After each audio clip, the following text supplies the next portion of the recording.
Awesome.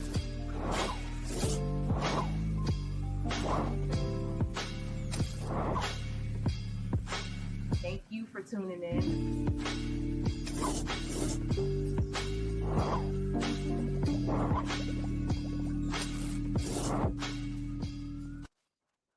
So without further ado, I would love to welcome to the show Mykita Cherry-Prime. She is running for Miami Gardens Council seat 4, and she is here to tell you why she wants your vote. Welcome to the show, girlfriend. Hey. Hey, Janae. Thank you so much for having me. No, you are so welcome. Look, can I just say this? This has nothing to do with the interview. I love saying your name, Mykita Cherry-Prime. Something about that Cherry Prime is just so, it's so fun to say. Thank you. Thank you for coming to the show. Thank you for having me. I really appreciate it. And I'm not going to lie, I do watch your podcast. The torch and the hat and the flower was phenomenal. I just want to let you know that. I'm still scared of Frederica about that. I know she gonna swing on me, but it was all a good fun, and I appreciate you for watching and being a fan of the show. Look, I want to jump right in because I want to make sure you get all your time and all your things. So we gonna hit you with the same questions that we did, Mr. Max. So let's start it off with.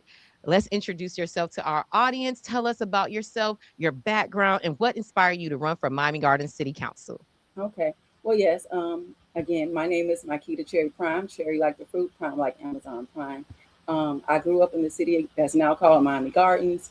I went to Myrtle Grove Elementary. I went to Lake Stevens, and my mama sent me off to American. We stayed and grew up right on 32nd and 171st.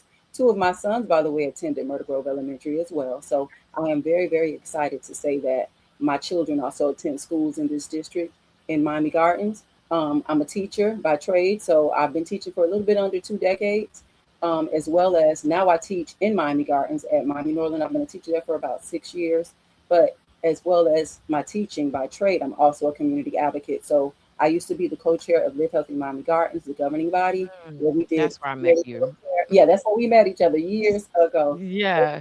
Primary health care. We was on all those calls with mental health and alcohol, tobacco, and other drugs. That boosted me into where I'm now. I'm a board member for the Center of Family and Child Enrichment, a community health facility right on 18th Avenue on 167th Street. I'm also the scholarship and recruitment chair for the Miami-Dade Family Alumni Chapter. And before I was that, I was the chair of the Progressive Young Advisory Board, which is with one of the advisory boards for the city of Miami Gardens. Only thing is, we're trying to reacclimate and bring the young people back in. And I'm not talking about our young. We're a little older on the older side. We're in our 40s, right, and close to 50.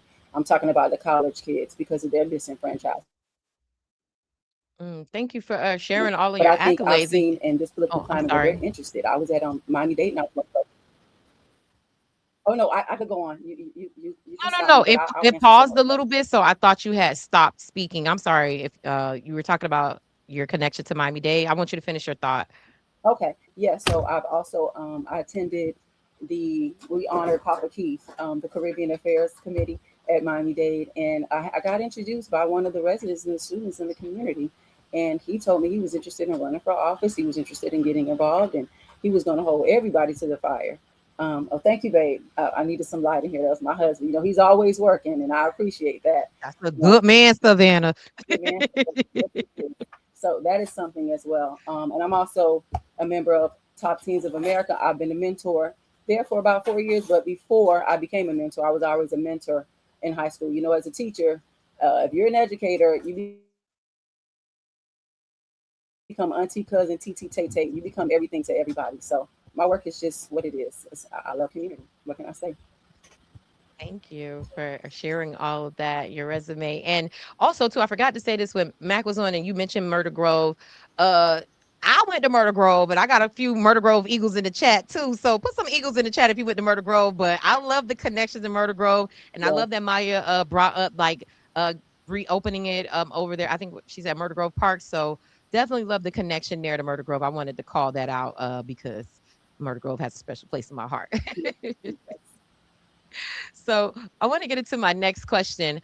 Um, why are you the right person for the job? What professional, community, volunteer, or leadership experience have you had that best prepares you to serve on the Miami Garden City Council? Please share, any specific examples that you've done that translates to responsibilities that you'll have if elected. Okay, definitely. I just want to say and start off by saying I respect both of my candidates, Ms. Winter and Mr. Mack. I think that they are amazing people. However, in terms of community, I think you definitely want someone who didn't come show up. We has been doing the work in the community for over 15 years.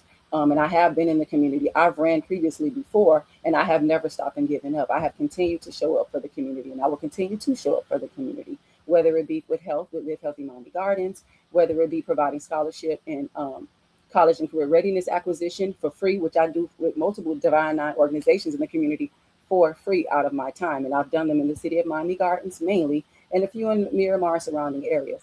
Not only that, I'm also active with my job. I'm a teacher. So because I'm a teacher, it pushes me in the community. So a lot of the kids in the community I have serviced. I often tell people everyone isn't into extracurricular activities. Some of my kids are really high and really bright. Some of them require a little bit more attention. My summer camp that I'm over this summer, my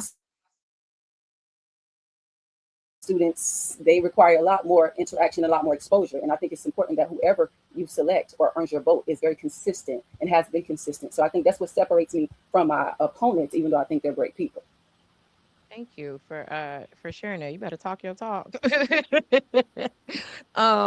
My next question is one of the issues residents consistently raise is traffic around Hard Rock Stadium during major events. What solutions would you support to reduce traffic congestion and improve the quality of life for nearby residents while still embracing the economic benefits the stadium brings to the city? Well, I definitely think we would need to have a meeting with not the city manager and whoever is over the traffic section, because we have to take care of our own. And if they're not going to do it, then we need to enforce the residential lanes. They say we have residential lanes. I picked up a decal. I passed out some decals. And when I get in that lane, I'm still stuck in traffic for a very, very long time. So I think they need to rework that traffic lane. I also think we need to incorporate or change our traffic lanes to where we use back streets, because I'm a back street queen. You may not see me on 27, you may not see me on 441 Honey, but I'm definitely getting through those streets and I'm hitting those back lanes. But I'm younger, I'm a millennial. A lot of our seniors, they want to stay on the main road. They want the lights, the street to be lit up. So I think we just need to expand those residential lanes and also make sure that it's effective, because it's a great plan and it was great, but it just needs to be tweaked a little bit more to me. So that's my main thing. We have to fix it because we can't depend on anyone else, to fix our issues. Thank you. Um, my next question is Miami Gardens continues to grow and attract new development. What is your vision for the city's future? What type of development do you support? And how would you balance economic growth with protecting the character of the existing neighborhoods? And as opposed to the previous candidate is, like I said, it feels like Miami Gardens has this custody battle between do we want to be an entertainment Yes. district or do we want to be a fully residential district? And I also think it depends on like the age group who wants what. So I just definitely want to know what are your thoughts around like development and what I just mentioned. Well, that's a great question. We currently already have an entertainment district, which is that 27th area, 27th Avenue area to maybe where the stadium ends. That whole area has already been put up to be developed. However, for me, it's housing. When I'm out talking to the seniors, personal story, I have an aunt that's going to have to relocate to Orlando because it's too expensive to live in Miami Gardens. The seniors, the 55 and older senior communities are too high, or they don't want her because she makes too much money and her husband. So she's moving to Orlando. That is a problem for me because I don't want my senior or elderly auntie to move away. So I think the housing that we're bringing into the community needs to make sure that certain areas or certain apartments or certain houses or certain condos or whatever the entity is designated for a certain amount of Miami Gardens residents. Now, we can't guarantee that they'll give us all, but maybe 15, 20%. I mean, because the housing in Miami Gardens is really, really, really tough. Everything is going up. Property taxes, rent, light bill, water bill. Thank God that water surcharge passed, because I was sick and tired of paying $400-500 in water bill. Dividing my, it's expensive. It's getting more expensive to live here. I'd be at Aldi's maybe once a week. I can't even really shop at Publix. I'm at Aldi's, so I'm feeling the crunch. I'm an educator, and like I said, I'm a public servant by trade, and we're all out here trying to make it and make sense. But we are getting squeezed a little bit. So that is something. Housing is my number one thing. Number affordability, and it's expensive out here. Janae, we all know that, but I see a lot of seniors that are getting aged out of their homes. And to me, that's just not okay. Even if they sell their homes, or even if we were to give them a tax break with their taxes, if there's money out here that we can allocate for seniors, we're going to have to cut some spending. We have, I think, about $10 million in events that we host. We're going to have to probably cut back on some of that, especially with this with this president for the next 3 years. We're going to have to do some work. So, yes. Mm, definitely. Thank you for breaking that down.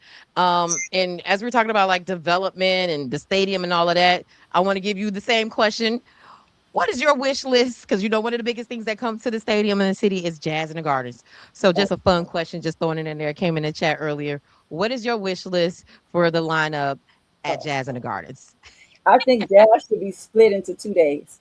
So I love R&B, but gospel is that's my girl too. I mean, I have to praise and worship in the morning to be able to deal with everybody, right? So me personally, I would prefer if we have a day of R&B and maybe a day of hip hop because we do have different populations, and I don't think anyone has to be age out. Shout out to Mr. Brenda Fulton. She said we don't need to have no hip hop. She said Rolling Loud is for the young people. She want to keep jazz, jazz. Okay, I know she's gonna get me for saying that, but she wanted it out there.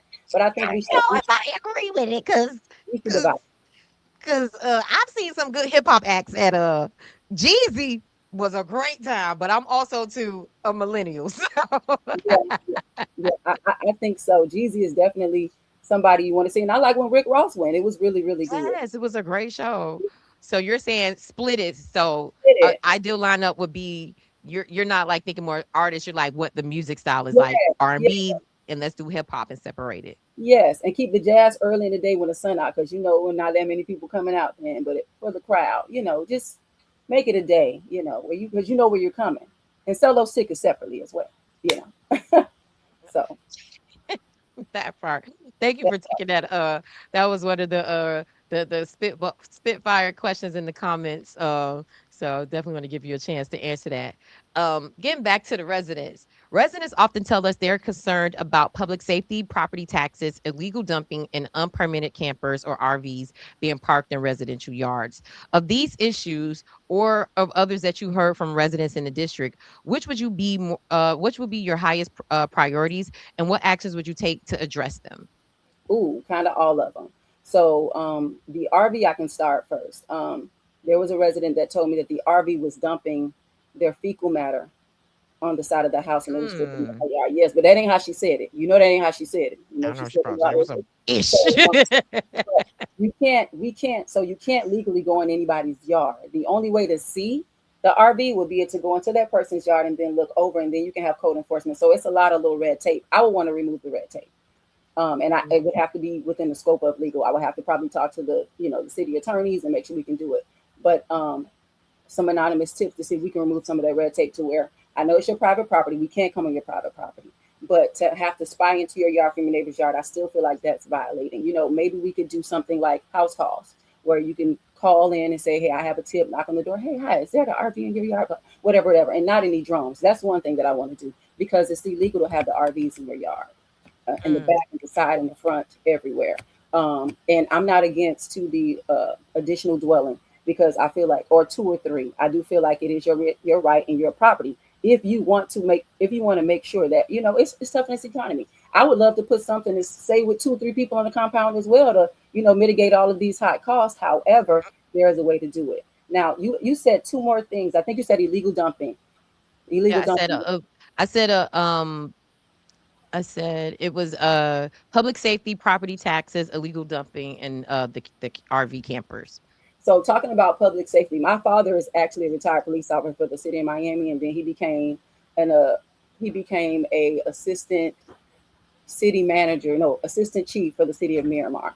So I am definitely on par with public safety. I think it's important that you feel safe. However, I think community policing needs to come back. I think we may need to do some faith in blue organizations where you get, because everybody runs to the church. We're gonna be honest, when Johnny or Tay Tay pass away, or your mama sick, you run into the church, you want to go and pray. Hmm. So I feel like we definitely need to depend on our faith organizations and partner with our law enforcement, partner with them. I also think we do have the National Night Out, which is like a national campaign. But I definitely think that we need to partner with the community, with the police officers, whether it's cone with a cop, ice cream with the cop.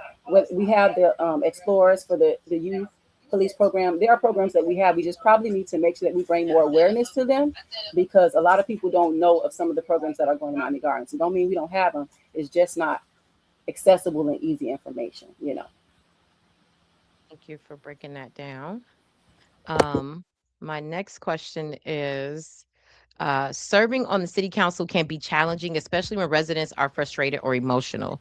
How do you personally handle pressure, criticism, or conflict? Can you share an example of a time you had to lead through a difficult situation or respond to a strong public criticism? Many all the time. I'm an educator, so I teach children for a living, and I'm the department manager. We had 1,776 children last year that I had to oversee. So I deal with parents all the time, all day, every day. And I'm a mother. So you try and touch one of my children and see what happens. You're gonna get a different Mykita Cherry-Prime, right? So I'm aware that when I'm in that professional space, in that professional setting, and I've decided to be a teacher, then I have to hold myself accountable. The same thing with if once elected to the seat, right? God willing, I'm gonna have to govern myself a certain way. You can speak and talk to most people. I'm not necessarily a person to lose my cool. I'm gonna be honest. You have to be very close to me to kind of get that out of me. My mom, my husband, my children. Other than that, it's not that I'm going to take it personal what you say, but I do feel like you do need to understand that people are passionate about their community. Now, yes, you may have someone that just may be someone that may want to come at you, and that's okay. You know where they are. You put them in their box. You say hello, and you keep it moving. I'm not going to address what definitely doesn't need to be addressed. But does that mean I have to hate you, dislike you, or be disrespectful towards you? No. You're concerned. You have your concerns. I have my concerns as well, and we just need to continue doing that way. So yes. Okay. Thank you for breaking that down. And just, following up on that, Miami Gardens has had some tense moments during city council meetings, including disagreements between elected officials and exchanges with residents that have sometimes disrupted meetings. And as we found out in the chat, has ended in lawsuits. What Yes. does professionalism on the dais mean to you? And how would you help maintain decorum while still allowing residents to feel heard? You have to put yourself in that resident's shoes. I was at a city council meeting and a woman spoke that her house had got burned down and was getting rebuilt. She had $70,000 in code enforcement violations. Yes, yes, yes, yes, Wow. yes. I was very upset. And as she was leaving, no one really said, "Hey, pull you to the side," because she was upset and she ran out. But I still like somebody maybe should have addressed her. I would be, and I'm sure you would, and most people on the call in the chat would be upset as well if I had $70,000 in code enforcement violations and my house was burned down. It was being rebuilt. So to me, I will put myself in their shoes, take a step back, and then I'll say, you know what? It's not personal. And you have to remember that it's not personal. If you sign up for this job, uncomfortability, critique, and all of that other kind of stuff is going to be constant. You have to remain consistent and get your job done. And that's it. It's not about my personal belief or your personal belief or your opinion. It's about getting the work done. So I think my work will speak for itself and has been. Thank you for breaking that down. Every campaign needs strategy. What do you believe is your pathway to victory in this election? What communities, ideas, or messagings do you believe will resonate most with voters? I believe that as long as you tell the voters what you have done, what you are doing, I think that the rest will speak for itself. Is I never have to bad talk anyone or break anyone down or try to rip anyone down or go after anyone. That's just not my style. Because what's for you is for you, and God has already shown me and told me what it is, so I know what it is. So for me, my strategy is just to continue to get my messaging out there and let the residents know what I have done and what I'm doing. And as long as I continue doing that, the rest will be done. Mm, thank you. And my next question, um, and we have our last two questions. So before we get to those, I want to get to some of the questions in the chat that they had specifically for you. So let's see. How does she plan to balance her responsibilities as a councilwoman with her many other responsibilities? That's my student. Hey, Denari. Congrats. I'm favorable. I know you was getting on the call. Okay, anyway, that's my movie. Um, What was that? One day at a time. I'm human just like anybody else. And I'm the mother of four boys and a wife. So, I'm always cooking, cleaning, washing clothes, right? But I have this passion for the community for students like my student Denari, who never thought about running for public office or getting involved. But now he is on your live and he is 18, Janae Tate. And I'm sure some of my other students are in the chat. Hello, clock it. So Come they on, students. clock it. So my point is, having a schedule, making sure I stick to it. I'm going to, so for example, once I get in, I am going to have two town halls. I'm also going to make sure that I'm having roundtables. I'm a part of multiple organizations and I don't miss the business. Now I may miss the social, I may miss the party, I may miss the dinner. But when it comes to handling the business, I'm not going to miss because I signed up, even though it is, a labor of love. I'm not getting paid or compensated. It's something that I signed up for, and I'm passionate about what I do. And again, I have a legacy. I have 4 sons that live in Miami Gardens. My son's at FAMU. He's home this summer working a summer job.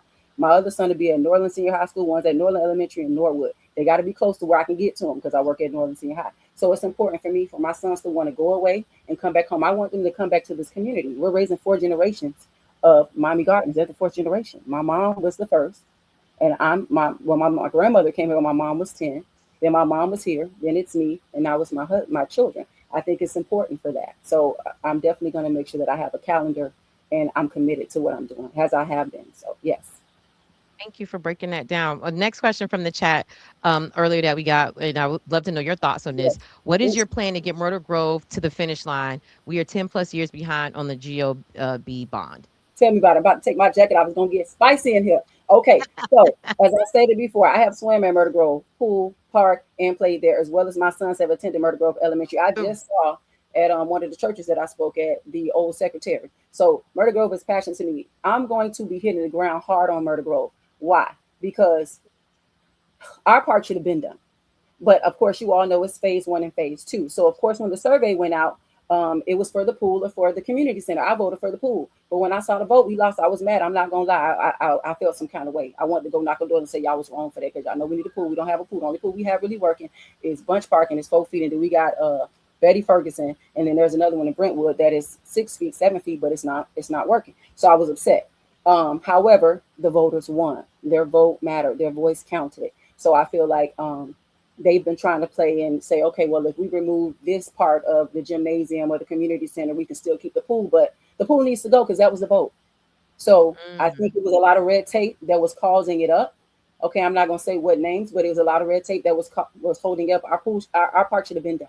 And like it's going to be the last one done because AJ King is definitely breaking ground. So what I'm planning on doing, I'm definitely going to have a meeting with the city manager, I'm city 1 and 2, all of them, and talk to them about, okay, what can we do to get this pool done now? We need groundbreaking as soon as possible. So that's definitely going to be my push because, again, it's not fair that you have to go to all these different parks and you have to pass your park every day. I just don't like it. So definitely, that's one I'm going to have, as soon as I'm elected, I'm going to have a meeting with the city manager and get this park moving. With the developers, all of the plans is already there. Let's just get it done. Thank you for explaining that or sharing your views on it. This question from Claudia earlier was about real estate or home ownership. Miami Gardens currently has down payment assistance programs of $20,000, but it tends to change from down payment to beautification, etc. With values going up, how do you plan to increase that down payment? So 2 things.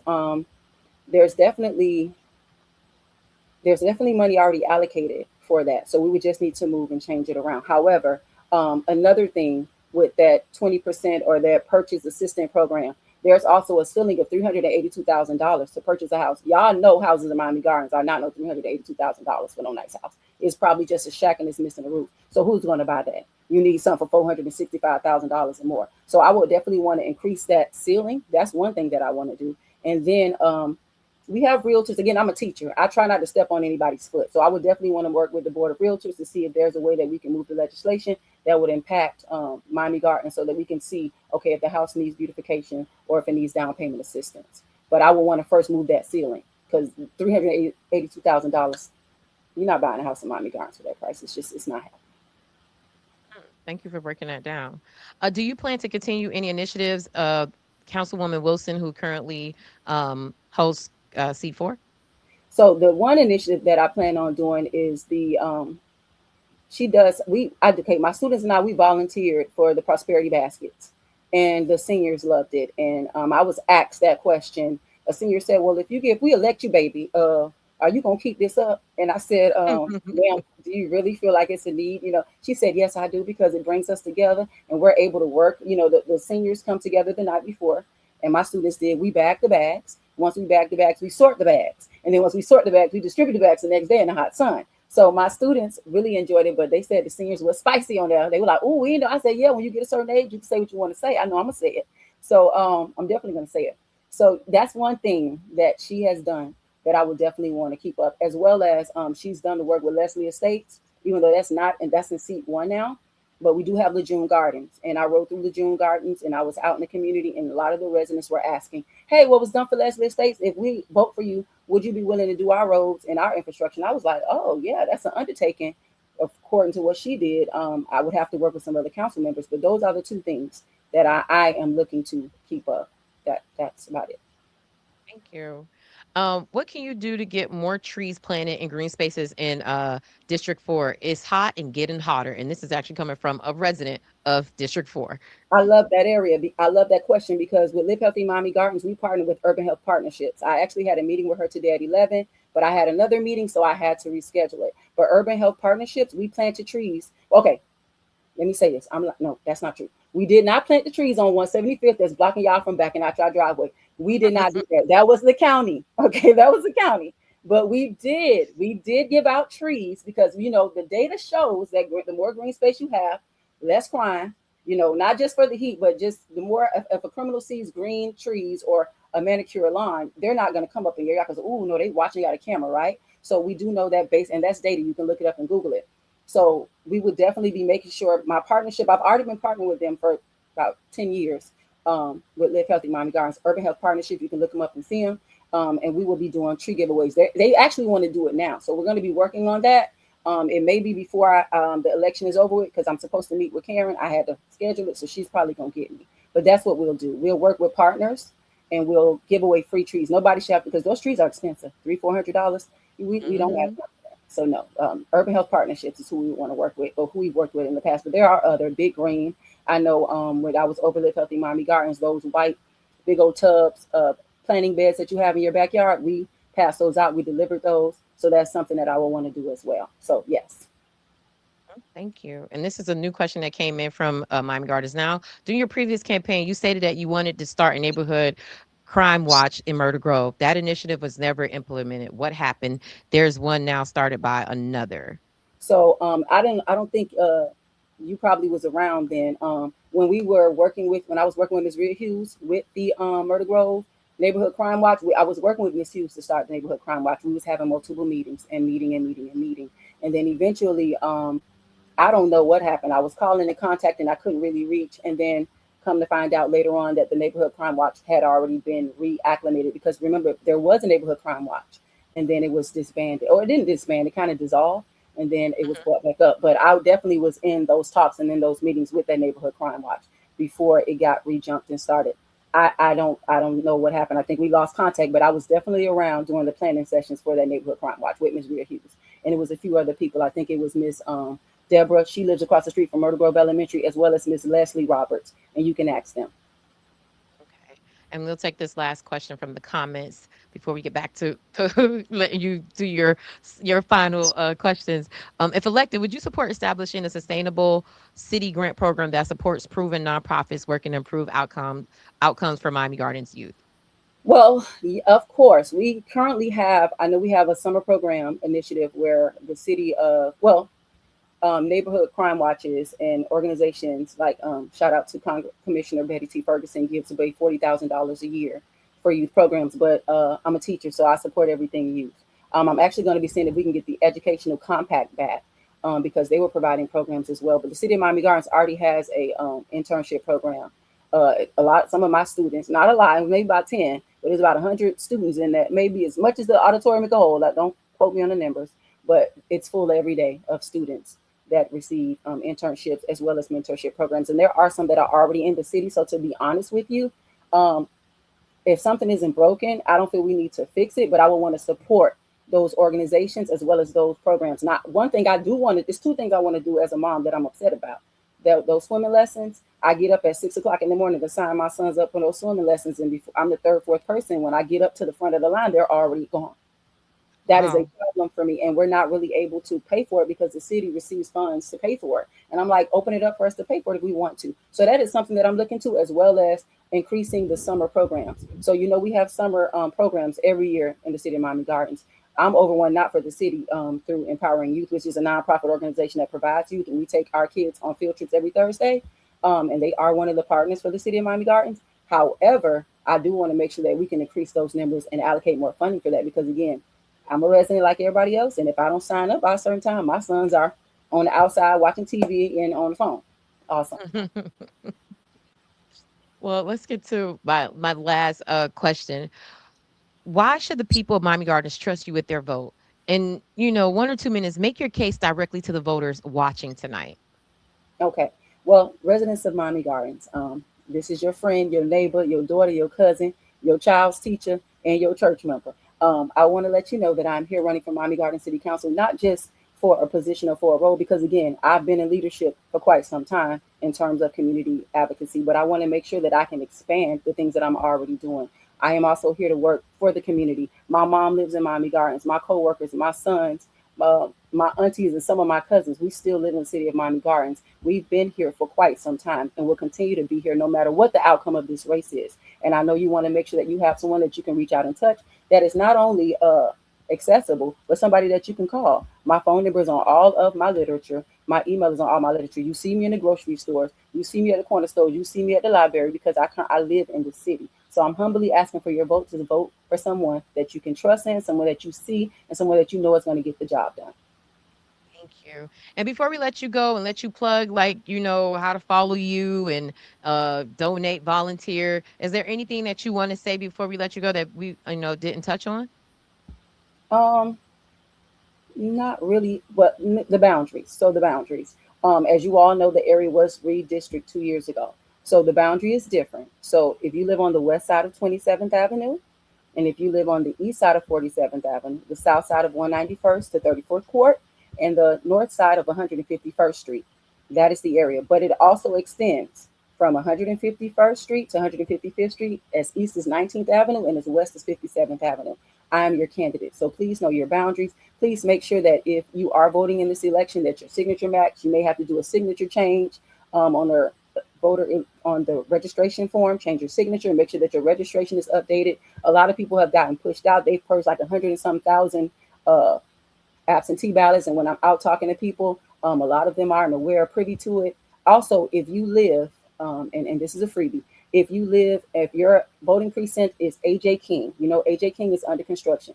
Please, you're going to be voting at Lester Brown on election day. I don't know why they put Oh, y'all all the way over there. Don't tell me that. Don't ask me. Janae Tate, that's your area, girl, because when I knocked on doors, your address came up on one of my paces. Hello. So if you live in the that's AJ, how I was like, wait, what? yeah, I that's your got to area. always vote at AJ King. That's your area, ma'am. If you vote AJ King on election day, you're going to be moved to Lester Brown. Yes. So please, please, please, please make sure that you're aware because the disenfranchisement of our community is real and they are after our vote. Yes. No, So, thank you. And like we actually have residents from your district in the chat. So hopefully you guys are sharing this with your neighbors and your family, letting them know about that change. Makita, let people know how they can follow you, your website, um, donations, volunteer. yeah, Let's give them definitely. all the things. You can definitely find me on Facebook, Mykita Cherry-Prime, Instagram, I am Cherry Prime, as well as my election website is www.electmykitacherryprime.com. You can donate your time, you can donate money, whatever you want to do. If you just want to reach out and talk, if there's something going on with you, I would definitely love to be your voice and love to be your helper. That is another reason why I got involved because so many people were calling me and I'll have to call for them. And that was a problem for me. Like you shouldn't have to call somebody else to get your stuff done. You should be able to call and say, "Hey, I got an issue. What is it?" And for them to do it for you. So yeah, I definitely want to make sure that we're helping our community. So yes, Thank you so much. You broke it down. This has been an amazing, kickoff to our candidate interviews.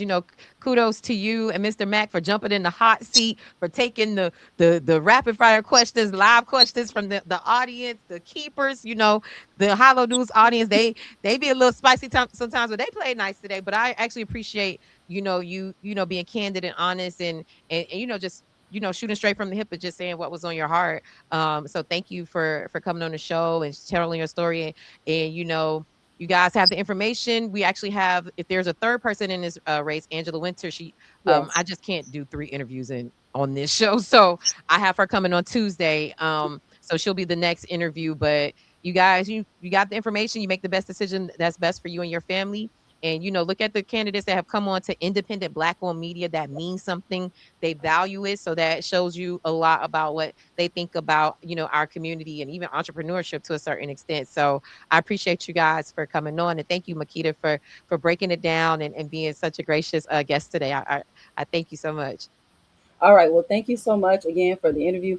I'm gonna read the chat later, and hopefully you bring that hat and torch back because I did enjoy that episode. It was a really good Y'all love that hat and that too. when you went down and I almost burned. You was like, "Oh no, don't burn it." I enjoyed that. It was really, really refreshing. Yeah, it took away all the seriousness.